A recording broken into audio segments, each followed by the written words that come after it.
Good morning, my brothers and sisters. Welcome to episode 119 of Be With Me in the book of Acts. We're going to talk about geography today, which is going to point us towards people.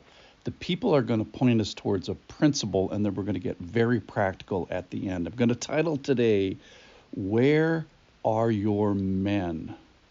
Or where are your women if you are a woman? Or where are your children? Same principle is going to apply. All right, here's the geography. I want you to think about this as a box, and then I'm going to read the passage. The box is in the lower right-hand corner is where we're going to start. That's Ephesus. Paul's in Ephesus. He's going to go north 200 miles to Troas.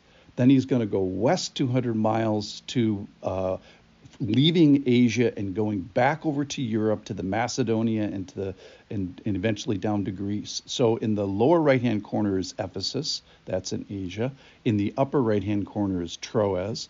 In the upper left-hand corner is Thessalonica, Berea, and Philippi. That is the European area known as Macedonia. And then south of that, in the lower left-hand corner, is Corinth.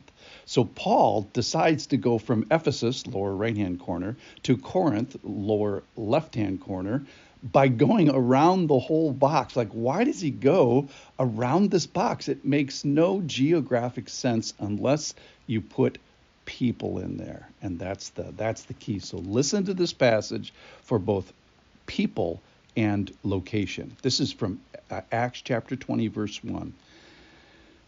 There's a riot in Ephesus, and then that's just over. After the uproar ceased, Paul sent for the disciples, and after encouraging them, he said farewell and departed for Macedonia, upper left-hand corner.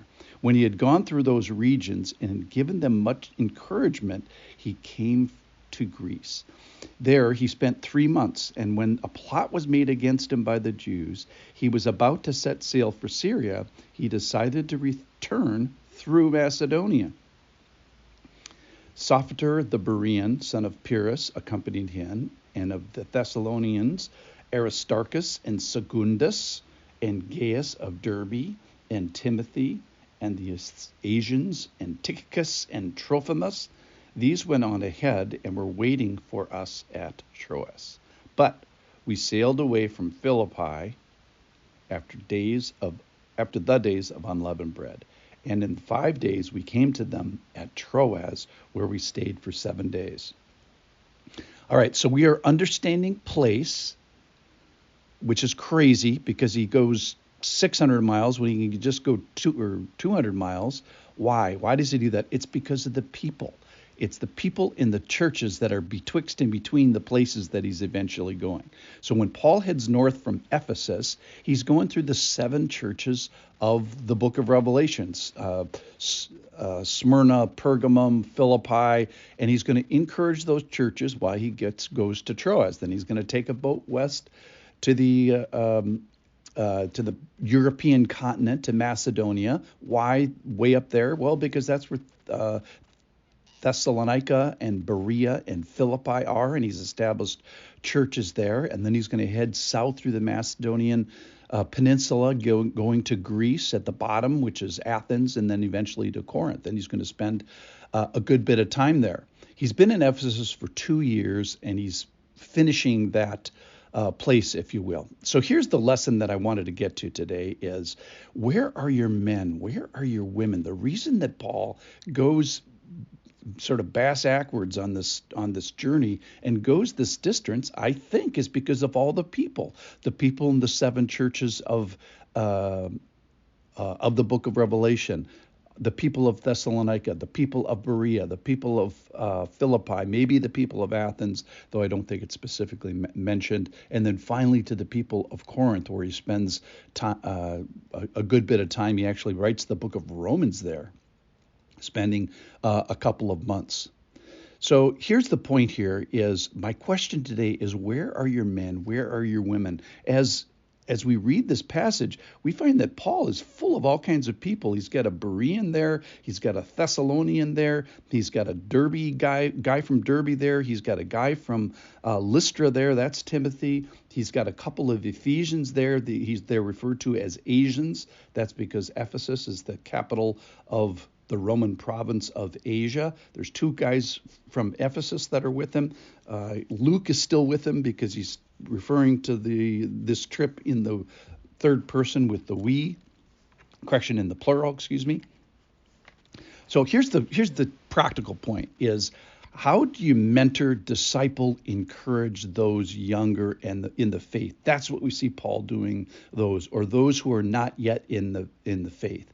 If you go to Titus chapter 2, which I would recommend if you guys want to spend a little extra little time in this, it talks about older men, what they're supposed to be like and what they're supposed to do. Older women, what they're supposed to be like and what they're supposed to do. And it's all about your character and the character that you're imbuing on the younger generation. Declaring these things, exhorting younger people, teaching and training and watching your behavior and urging them.